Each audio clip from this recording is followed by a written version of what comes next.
सबसे पहले तो आप लोगों को बहुत बहुत बधाई। मंत्री बनने के बाद पहली बार आपके सर्किट हाउस में हम आए हैं, तो इसके लिए आप लोग इधर आए हैं। सवाल आपका है वक्फ बोर्ड से जुड़ा हुआ। देखिए, तमाम विसंगतियां हैं वक्फ बोर्ड में। उस विसंगति को दूर करने के लिए संसद में बिल आया है। मकसद सरकार का है कि वक्फ बोर्ड में तमाम ज़मीनें पड़ी हैं पूरे देश में, और वक्फ बोर्ड का जो चेयरमैन है, जो जहां कब्जा किया हुआ वहां कब्जा किया हुआ है, तो उसको खाली करा करके उसमें कुछ कानून में संशोधन करके कुछ अधिकार सरकार के पास भी रहे, ताकि सरकार उसको खाली करा सके।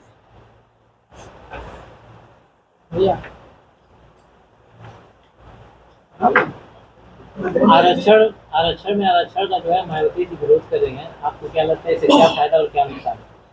देखिए, आज़ादी के बाद से लोग विरोध कर रहे हैं, कोई नया बात नहीं कर रहे हैं।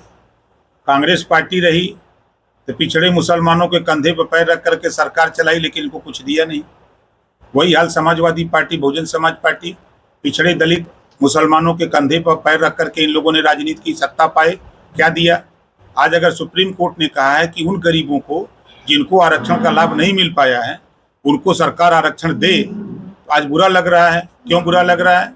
हम बहुत पहले इसी गाजीपुर में जब शुरू में हम बोला करते थे कि आज के तारीख में जो DM, SP, DIG, IG, DGP, राज्यपाल, मुख्यमंत्री, राष्ट्रपति अनुसूचित जाति जनजाति का है, उसको आरक्षण क्यों?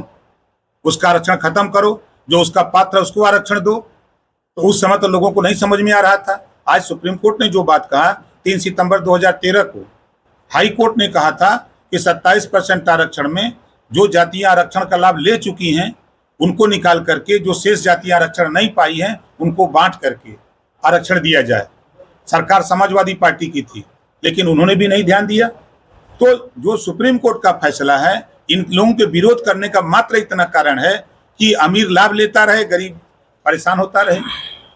मायावती जी का जो ट्वीट आया है या जो विरोध कर रही है, इसके पीछे क्या लगता है? क्योंकि आर्थिक आधार पर आरक्षण की बात तो उन्होंने भी कही थी। फिर विरोध किस बात का? वही तो आप गवाह हो। इसी गाजीपुर, चाहे लंका मैदान में मैं किया हूँ, चाहे कचहरी पर मैं प्रदर्शन किया हूँ। मैं 22 साल से मैं ये बात कह रहा हूँ कि जो मजबूत जातियां हो गई हैं, जो जाति व्यवस्था है, जो मजबूत जातियां, उनको उस एरिया से निकाल करके आरक्षण के दायरे से, जो गरीब कमजोर हैं, जिनकी माली हालत खराब है, उनको आरक्षण देने की वकालत हम आज 22 साल से कर रहे हैं। उस फैसले को यदि सुप्रीम कोर्ट ने मोहर लगाया है तो मायावती जी को स्वागत करना चाहिए। अगर वो कह रही हैं जो बात, तो भूल गई जब उनकी सरकार थी। हम बोलते हैं तो विरोधाभास होता है। वो उस दिन भूल गई जब अंबेडकर ग्राम विकास योजना बनाई थी। क्या उन्होंने वो नहीं देखा? किसी दलित बस्ती में उसका लाभ दिया जा रहा था, वहीं ब्राह्मण, राजपूत, भूमियार, अहिर, गडेरी, कुंभी, कोयरी, भर, चमार, मुसहर, धोबी, खटीक, पासी, केवट, बिन, मला को नहीं दिखाई दिया, खाली दलित दिखाई देता था। उस योजना का लाभ किसकी सरकार में बना था? आज वो बोल रही हैं। ठीक है, वो नेता हैं, हम उनका स्वागत करते हैं, हम उनके साथ रह के काम किए हैं। वो राष्ट्रीय अध्यक्ष थे, हम जिला अध्यक्ष थे, लेकिन तब थे। लेकिन आज वो राष्ट्रीय अध्यक्ष है, बड़ी पार्टी है, उनकी राष्ट्रीय पार्टी है। हम छोटिया पार्टी से, लेकिन है तो राष्ट्रीय अध्यक्ष है। 2001 में हेतुल सिंह की कमेटी की रिपोर्ट लागू नहीं हुई और राघवेंद्र सिंह की कमेटी की रिपोर्ट पेंडिंग। इस रिपोर्ट को सार्वजनिक करने के लिए क्या आप सीएम साहब से बात करेंगे? महाराज, सीएम साहब से ही नहीं, पीएम साहब से बात हो गई है। रोहिणी आयोग का गठन माननीय प्रधानमंत्री जी ने कराई। रोहिणी आयोग की रिपोर्ट आ गई। पूर्व राष्ट्रपति के नेतृत्व में 5 सदस्यीय टीम उसकी समीक्षा के लिए बनाई गई। समीक्षा भी हो गई। राष्ट्रीय स्तर पे आरक्षण को बांट करके देने की तैयारी सरकार कर रही है, और मुख्यमंत्री जी सदन में ही कई बार कह चुके हैं, और चर्चा अब गरमा रही है। जैसे आप बोल रहे हैं सवाल, उसी तरह हम लोग मुख्यमंत्री से, जब आपको कोर्ट का फैसला आया तो मुख्यमंत्री जी से मैं खुद मिला था, और मिल करके हमने ये कहा कि ये सवाल अब खड़े होंगे तो वो चीज़ें पेंडिंग में हैं, कहीं आप धैर्य रखो। हम लोग रोहिणी आयोग का जो रिपोर्ट तैयार है उसी से समकक्ष तो ये भी रिपोर्ट है, तो आ जाता है तो हमको कोई दिक्कत नहीं। अखिलेश यादव को डीएनए जांच की क्यों जरूरत पड़ी? अखिलेश यादव को अयोध्या मामले में डीएनए जांच की क्यों जरूरत पड़ रही है?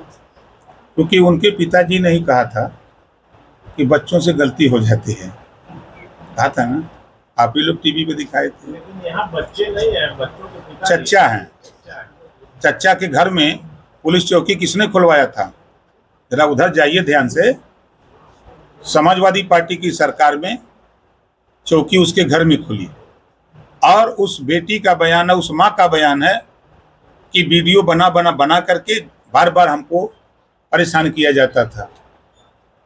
उसके बेटी का बयान है, माँ का बयान है। तो पहले ही उसको बचाने की कवायद समाजवादी पार्टी ने किया। समाजवादी पार्टी को चाहिए था कि जांच करा लो, जांच में जो दोषी है, जब क्लियर कट रिपोर्ट आ रही है, लड़की कह रही है, तो आप परेशान क्यों हो? दूध का दूध पानी का पानी हो रहा है ना। ये योगी जी की सरकार है, बुलडोजर वाली। वक्त बुलडोजर की कार्रवाई जो है इसको उचित मानते हैं? 100% मानते हैं, ऐसे लोगों की बिल्कुल होनी चाहिए। हम तो पहले कहते हैं, देश में पहले नार्को टेस्ट बाबा साहब डॉक्टर अम्बेडकर जी ने संविधान में लिखा है ना, पहले राजभर ओम प्रकाश का करा दो नार्को टेस्ट, उसके बाद सबका करा दो, देखो दूध का दूध पानी का पानी होने लगेगा। अयोध्या की जो घटना हुई है उसको ओम प्रकाश राजभर व्यक्तिगत रूप से किस तरह से देखते हैं? ठीक है, हम इसकी निंदा करते हैं। ऐसी घटनाएं नहीं होनी चाहिए। ऐसी घटनाओं को रोकने के लिए कड़े कानून लाए जा रहे हैं। बहुत से लोग कह रहे हैं कि कानून में इतनी कड़ाई क्यों, जैसे कि करोड़ रुपए का जुर्माना, आजीवन सारा सजा। तो बहुत से लोग कह रहे हैं कि इतना कड़ा कानून नहीं, तो लोगों के दिल में मन में भय व्याप्त हो कि हम ऐसी हरकत नहीं करेंगे। इस नाते ऐसे कड़े कानून लाए जा रहे हैं कि लोग इस तरह की काम न करें। सांसद है वहाँ अयोध्या के अवधेश प्रसाद जी, वो पत्रकारों से कह रहे हैं कि मुझसे जबरदस्ती पूछ लीजिएगा इसके सवाल। एक जनप्रतिनिधि ऐसी भाषा का इस्तेमाल क्यों कर रहा है? भारतीय समाज पार्टी, हम मांग करते हैं कि पहले वो रिजाइन दे, वो सांसद को इस्तीफा दे देना चाहिए। उनकी पार्टी का वो